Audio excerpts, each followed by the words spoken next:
बिस्मिल्लाहिर्रहमानिर्रहीम।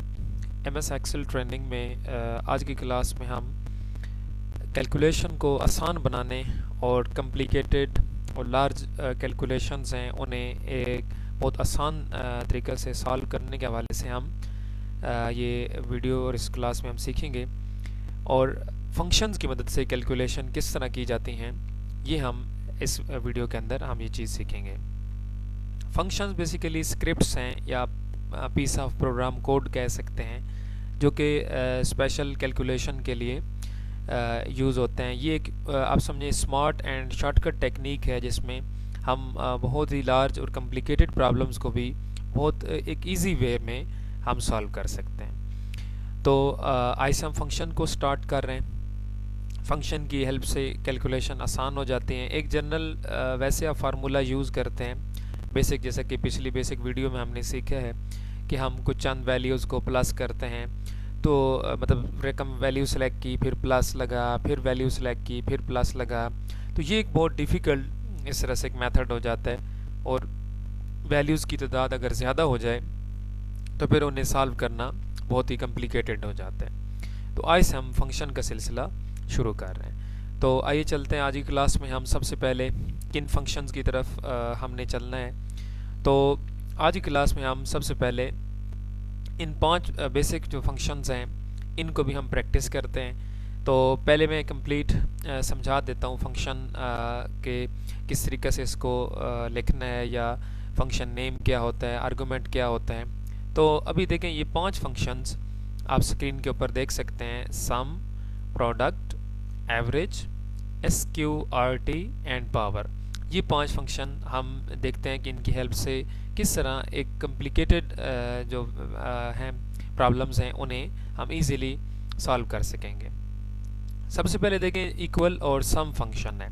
सम हासिल जमा के लिए इस्तेमाल होता है, हम वैल्यूज़ को प्लस करने के लिए इस फंक्शन को यूज़ करते हैं। तो ये जिस जगह हमने SUM सम लिखा ये फंक्शन नेम है, इसको फंक्शन कॉलिंग कहते हैं, फंक्शन नेम कहते हैं। MS एक्सेल तमाम ये प्री डिफाइन फंक्शंस रखता है, मीन कि ये फंक्शन लिस्टेड हैं, यानी कोई भी ऐसा कोई हम अननोन कोई वर्ड या लेटर कैरेक्टर नहीं लिख सकते। बाकायदा ये जो शॉर्टकट्स हैं या जो इनके प्रॉपर प्री डिफाइन नेम्स हैं हम इनके ज़रिए से फंक्शन कॉल ले सकते हैं। उसके बाद स्मॉल ब्रैकेट यानी पैरेंथेसिस यूज़ करनी है। स्मॉल ब्रैकेट कीबोर्ड पे Shift+9 का बटन आप लोग प्रेस करेंगे, न्यूमेरिक रो में से 9 बटन है, शिफ्ट के साथ ब्रैकेट ओपन है और Shift+0 के साथ ब्रैकेट क्लोज है। तो ब्रैकेट ओपन के बाद अभी आप देखें कि A1 रेंजेस टू A10, मतलब A1 से लेकर A10 तक ये एक रेंज लिखी हुई है सेल्स की कि 10 सेल फॉर एग्जांपल ये मैंने अभी लिखे हैं। वो तो देखें आप जब शीट के ऊपर कैलकुलेशन कर रहे होंगे तो वहाँ डिफरेंट कॉलम्स भी हो सकते हैं या डिफरेंट रोज भी हो सकते हैं। ये एक एग्जांपल के लिए लिखा है तो इसको आर्गुमेंट कहते हैं। आर्गुमेंट या पैरामीटर्स कहा जाता है। ये फंक्शन पैरामीटर्स हैं, आर्गुमेंट या वैल्यूज़ हैं जिन्होंने सॉल्व होना है। तो ये फंक्शन हमें बहुत ही एक शॉर्टकट वे में मल्टीपल वैल्यूज़ का जो सम है, हासिल जमा है, वो हमें रिटर्न करेगा। इसी तरह प्रोडक्ट है, ये हासिल ज़र्ब के लिए इस्तेमाल होता है। इसमें भी एग्जांपल के तौर पे ब्रैकेट में मैंने 10 सेल्स का रेफरेंस दिया है। इसी तरह एवरेज फंक्शन आप तीसरा देख लें, इसके अंदर भी 10 वैल्यूज़ का मैंने रेफरेंस दिया है। एवरेज मीन वैल्यू या मिड वैल्यू फाइंड करने के लिए फंक्शन हम यूज़ कर सकते हैं। इसी तरह स्क्वायर रूट अगर हमने फाइंड करना हो तो ये SQRT फंक्शन ये स्क्वायर रूट कैलकुलेट करने के लिए यूज़ होगा। इसी तरह पावर, अगर हम किसी नंबर की कोई कॉम्प्लिकेटेड यानी लार्ज पावर हमने कैलकुलेट करनी हो तो हम ये फंक्शन यूज़ कर सकते हैं। तो फंक्शन काम को आसान बना रहे हैं कि वैसे देखें जनरल हम फार्मूला लगाएं कैलकुलेशन करें तो उसमें बार बार हमें रकम भी सिलेक्ट करनी पड़ती है, बार बार प्लस के साइन या मल्टीप्लाई या ऑपरेशन इंडिकेट करना पड़ता है। तो इस तरह एक ये एक समझे एक ट्रेडिशनल हो जाता है इस तरह। तो इसलिए हम अप टू डेट और क्विक वे में, स्मार्ट वे में कैलकुलेशन हम फंक्शन की हेल्प से करेंगे। तो फंक्शन जो है सीखना ये बहुत इंपॉर्टेंट है। फर्स्ट ऑफ ऑल हम फंक्शंस को सीखते हैं, फिर उसके बाद आगे इंशाल्लाह हम इनको प्रोजेक्ट्स में भी यूज़ करेंगे कि इनको इनकी मदद से किस तरह के आउटपुट्स या रिजल्ट्स लिए जा सकते हैं। तो अभी आज की इस वीडियो में हम इन पहले 5 फंक्शंस को प्रैक्टिस करते हैं। आप लोग इसको अलहदा किसी नोटबुक के ऊपर स्पेशली देखिए जितने भी ये ट्रेंडिंग चल रही है इसमें साथ साथ नोट्स लाजमी बनाइए, हैंड आउट्स बना लीजिए, इन चीज़ों को नोट कर लिया करें।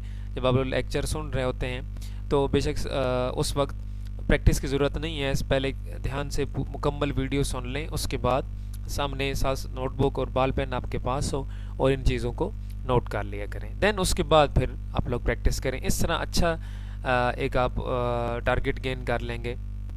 पहले मुकम्मल वीडियो सुनने के बाद और उसमें अहम बातें नोट करने के बाद, स्पेशली शॉर्ट कमांड्स या ऐसी चीज़ें जो मैं स्क्रीन पे टाइप नहीं कर रहा होता, वैसे बोल रहा होता हूँ, उनको ध्यान से सुन के अलहदा नोट्स में लिख लिया करें और उसके बाद आगे प्रैक्टिस के दौरान कोई प्रॉब्लम ना हो।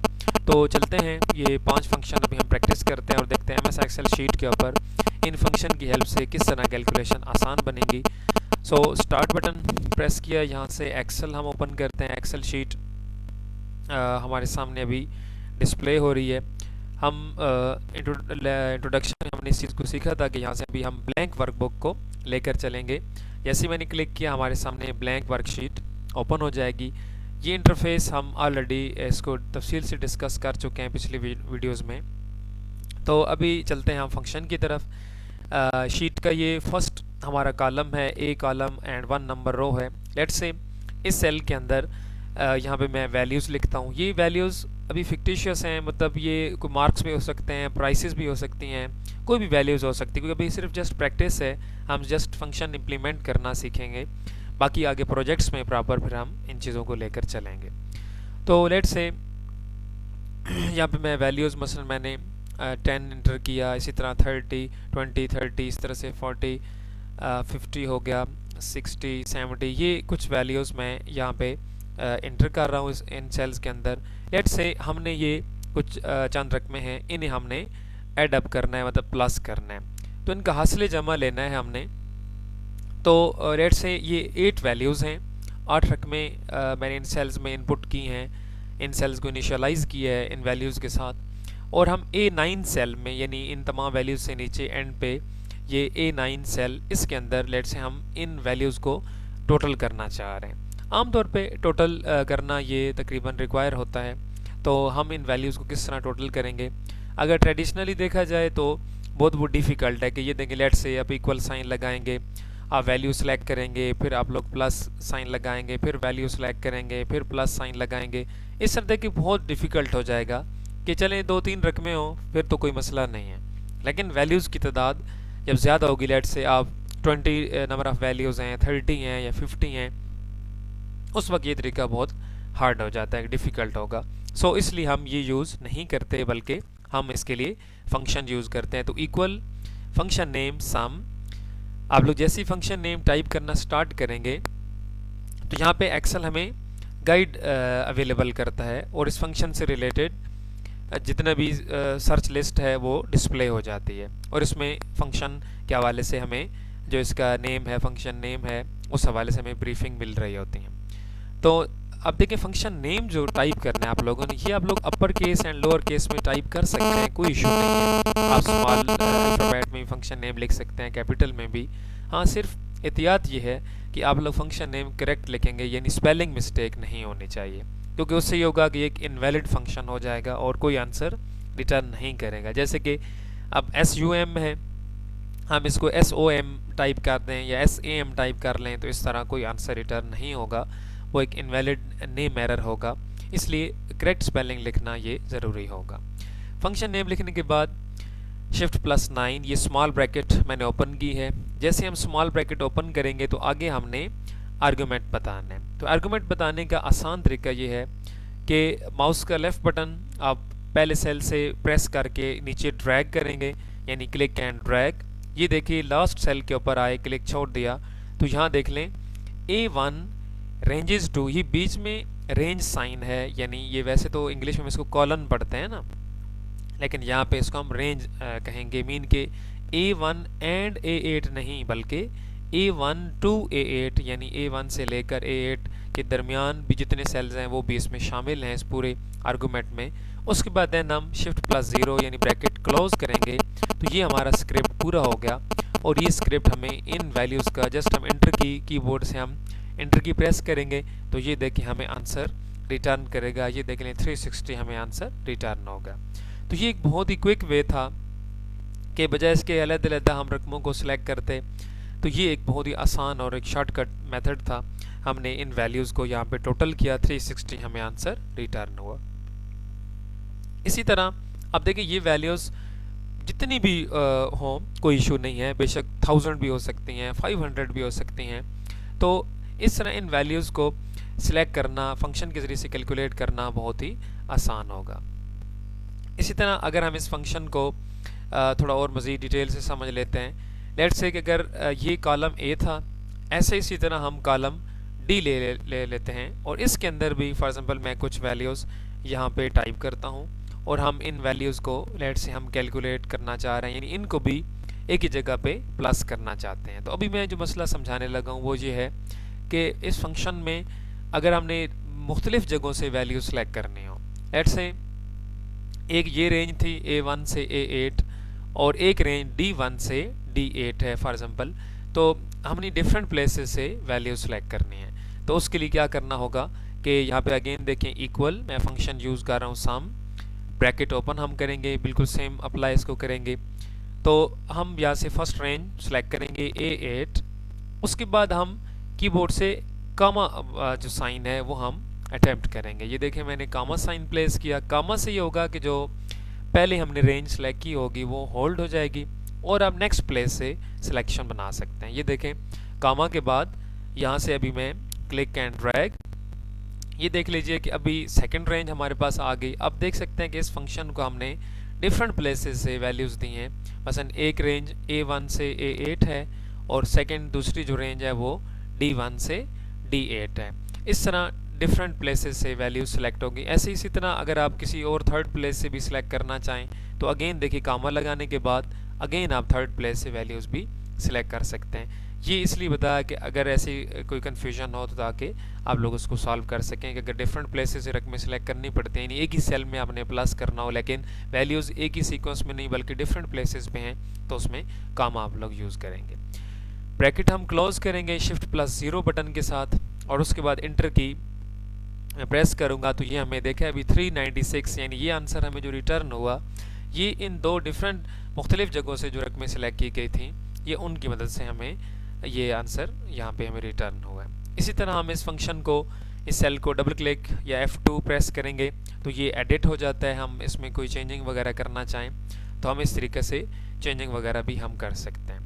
ऐसे इसी तरह सम की मज़ीद डिटेल ये है कि लेट से हम इसमें एक और हमें एक्सेल बहुत ज़बरदस्त फीचर देता है कि हमें एक ऑटो सम की फैसिलिटी अवेलेबल है एक्सेल में कि अगर हम इन वैल्यूज़ को क्विक वे में मज़ीद यानी फास्ट वे में कैलकुलेट करना चाहें या इसी तरह एक वैल्यूज़ का सीरियल हमने टोटल करना हो तो उसके लिए हमारे पास एक बहुत ही ज़बरदस्त ऑटो सम फीचर है। इसके लिए शॉर्ट कमांड आप लोग यूज़ कर सकते हैं।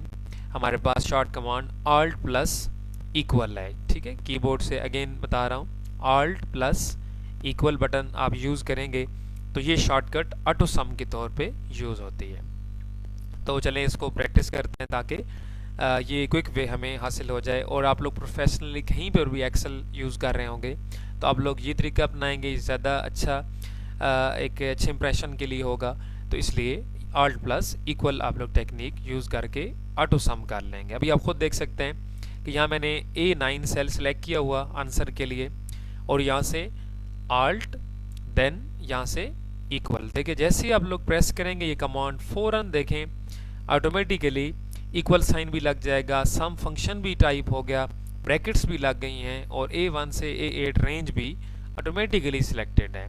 हमने इस कमांड के बाद जस्ट एंटर की प्रेस करनी है तो ये देखें हमें 360 आंसर रिटर्न हो जाएगा। तो ये ऑटो सम फीचर है, इसको भी आप यूज़ करें। Alt+= कमांड है तो इससे ऊपर जो सीरियल रेंज होगी वो सारी की सारी ऑटोमेटिकली सिलेक्ट हो जाएगी और जस्ट हमने एंटर की प्रेस करनी होगी। इससे क्या होगा कि हमें आंसर रिटर्न हो जाएगा। तो ये Alt+= ये ऑटो सम कमांड है। तो अभी जिस चीज़ की हमने प्रैक्टिस की ये सम फंक्शन था कि वैल्यूज़ को अगर हमने जमा करना हो, टोटल करना हो तो उसके लिए हम ये स्क्रिप्ट यूज़ कर सकते हैं और इसकी मदद से हम आंसर आसान और एक शॉर्ट टाइम में कैलकुलेट कर सकते हैं। इसी तरह आगे चलते हैं, हमारे पास नेक्स्ट प्रोडक्ट फंक्शन है। तो सेम वही प्रोसीजर होगा। सबसे पहले हम इक्वल साइन, देन उसके बाद फंक्शन नेम लिखेंगे। लेट्स से हम इन ऊपर जो वैल्यूज़ हैं इनका हासिल ज़र्ब लेना चाहें। प्रोडक्ट कहते हैं हासिल ज़र्ब को, यानी एक वैल्यू को दूसरे से मल्टीप्लाई करें, फिर जो आंसर आया उसको तीसरी रकम के साथ मल्टीप्लाई करें, फिर जो आंसर आया उसको चौथी रकम के साथ मल्टीप्लाई करें। तो ये प्रोडक्ट लेने के लिए हम ये फंक्शन यूज़ कर रहे हैं। तो फंक्शन नेम कंप्लीट उसी तरह करेक्ट स्पेलिंग लिखने के बाद ब्रैकेट ओपन, और उसके बाद फिर वही तरीका के माउस का लेफ्ट बटन प्रेस करके इसको आप ड्रैग करेंगे, तमाम वैल्यूज़ को इकट्ठा सेलेक्ट कर लेंगे। यानी लेट्स से हमारी रेंज D1 to D8 है। उसके बाद हम ब्रैकेट क्लोज करेंगे, देन उसके बाद एंटर की प्रेस करेंगे। तो ये देखें हमें अभी हासिल ज़र्ब रिटर्न हो जाएगा। अब ये इन तमाम रकमों का हासिल ज़र्ब है। और इसमें भी सेम वही तरीका है कि अगर मुख्तलिफ जगहों से रकमें सेलेक्ट करनी होंगी तो उसके लिए कामा हम यूज़ करेंगे और डिफरेंट प्लेसेस से हम इसे सिलेक्ट कर सकेंगे। तो ये प्रोडक्ट के लिए है, हासिल ज़र्ब के लिए है, हम फंक्शन प्रोडक्ट यूज़ करेंगे। इसी तरह थर्ड फंक्शन हमारे पास है एवरेज। लेट्स से कि हम इन वैल्यूज़ को मसलन 10, 20, 30 वगैरह या 80 तक ये जो वैल्यूज़ हैं, बस हमने इनकी मीन वैल्यू या एवरेज वैल्यू फाइंड करनी होगी। तो उसके लिए हम एवरेज फंक्शन यूज़ करेंगे। वैसे देखिए एवरेज आम जनरल मैथमेटिक्स में किस तरह हम कैलकुलेट करते हैं कि sum of all values divided by number of values.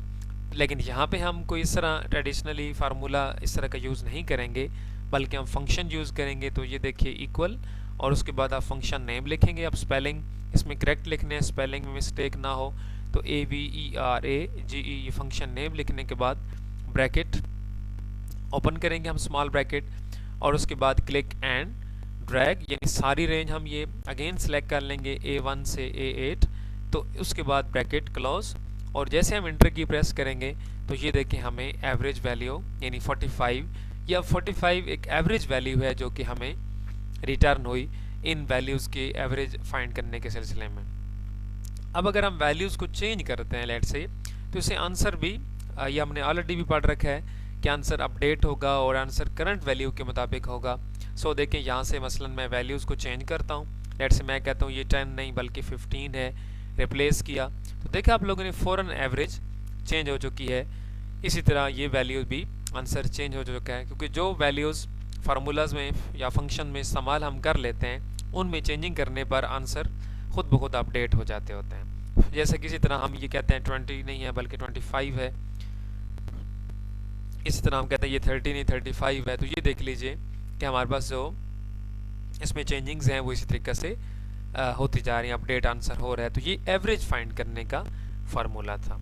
इसी तरह अगर हमने किसी नंबर का स्क्वायर रूट फाइंड करना हो, स्क्वायर रूट जज़रुल मुरब्बा को कहते हैं, जैसे 16 का जज़र 4 होता है, 36 का 6 है, 49 का 7 है। इसी तरह अगर हमने किसी भी नंबर का स्क्वायर रूट फाइंड करना हो तो उसके लिए हम क्या करेंगे, इक्वल फंक्शन नेम SQRT, ये फंक्शन नेम है, शॉर्ट कोड है इसका, प्री डिफाइंड नेम है।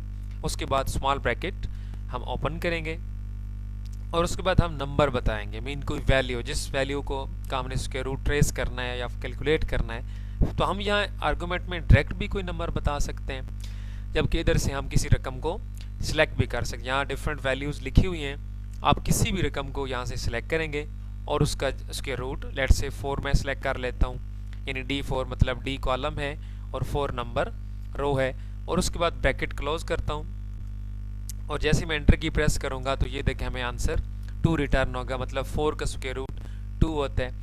इसी तरह किसी और नंबर का हमने स्क्वायर रूट फाइंड करना हो तो हम इसी तरह इक्वल SQRT ब्रैकेट ओपन, उसके बाद हम इसी तरह कोई और वैल्यू सेलेक्ट करेंगे। लेट से मैंने 15 सेलेक्ट किया, उसके बाद एंटर की प्रेस करेंगे तो ये देखें हमें स्क्वायर रूट हमें कैलकुलेट करके हमें रिटर्न कर दिया जाएगा।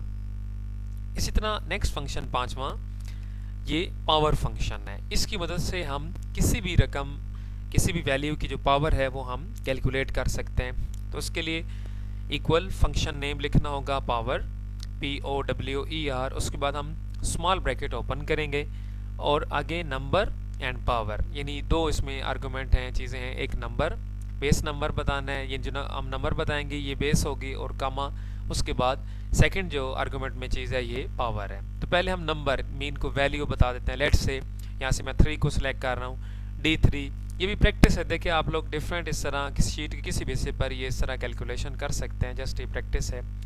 तो देखिए D3 यानी एक वैल्यू मैंने सिलेक्ट की, उसके बाद कामा के बाद अभी हमने जो नंबर बताएंगे ना वो एज ए पावर होगा, मतलब जो फर्स्ट नंबर बताया वो नंबर है, बेस है, और अभी सेकंड जो हम अभी नंबर वैल्यू लिखेंगे वो पावर के तौर पे फिर आगे कैलकुलेट फंक्शन करके देगा। तो ये देखें मैं यहाँ पे कामा के बाद लिख देता हूँ 3। अब इसका ये मतलब हुआ कि D3 यानी वैल्यू है, बेस है, और कामा के बाद जो 3 लिखा ये पावर है। तो D3 में देख सकते हैं कि जो सेल में वैल्यू वो 3 है, तो इसका ये मतलब हो रहा है कि 3, 3 मतलब 3 की वैल्यू 3 यानी 3 रेज पावर 3। तो ये इस तरह 3 मल्टीप्लाई 3 इंटर की प्रेस करेंगे तो ये हमें आंसर 27 रिटर्न हुआ। इस तरह हम कोई भी हाईएस्ट पावर भी या कोई कम्प्लिकेटेड पावर भी हम इस फंक्शन से बहुत इजीली कैलकुलेट कर सकते हैं। ये देखिए फंक्शन मैंने लिखा पावर, उसके बाद नंबर, और उसके बाद इसी तरह पावर। तो ये देखिए नंबर, लेट से यहाँ से नंबर मैंने 4 बताया, कामा उसके बाद पावर लेट से मैं 3 बता देता हूँ। तो अब इसका मतलब होगा 4 रेज पावर 3 यानी 4 को 3 दफ़ा ज़रब दी जाएगी। तो ये देखें हमें आंसर 64 रिटर्न हुआ। तो ये आज के हमारी इस वीडियो के 5 फंक्शंस थे, हमने इनको प्रैक्टिस किया और इनसे डिफरेंट जो आउटपुट्स हैं वो हमने चेक किए कि हमें किस तरह आउटपुट्स मिलेंगी। और इस तरह कोई भी एक लार्ज और कम्प्लिकेटेड प्रॉब्लम है तो फंक्शन की हेल्प से बहुत ईजीली और शॉर्ट टाइम में कैलकुलेट हो जाते हैं। मज़ीद फंक्शंस अभी अगली वीडियो में हम सीखते हैं।